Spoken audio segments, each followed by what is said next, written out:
Hey guys, in this video I will show you how you can fix high ping and lag in Fortnite on PS5.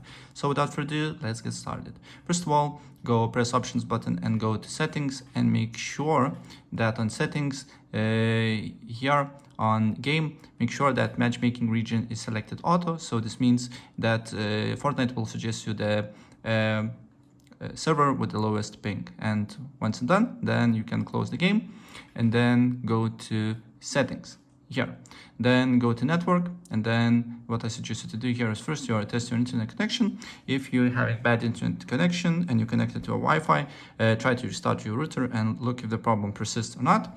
If the problem persists, go to set up internet connection, and also if there's all possibility, always use Ethernet cable, because it will be the most stable connection that you could have, right? And then press options button on your internet and go to Wi-Fi frequency bands. If your router is not far away from your PS5 console, use 5 gigahertz only, because it will be way faster internet for you. But if, let's say, your Wi-Fi router is on another room or another floor, something like that, then use 2.4, because it will be less speed but more stable connection, right? And after that, go to advanced settings.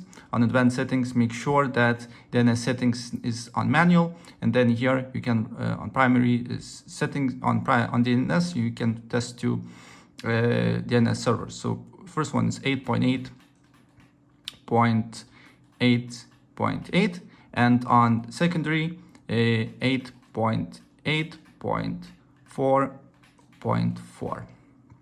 and apply the changes, right?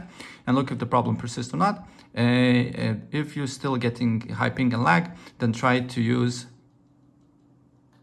1.1.1.1, and on secondary use 1.0.0.1.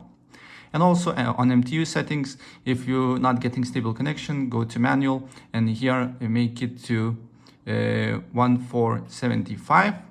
And then if you're still getting lag, make it to 1450, right? And look if the problem persists or not, but it should fix your problem. So yeah, that's pretty much it.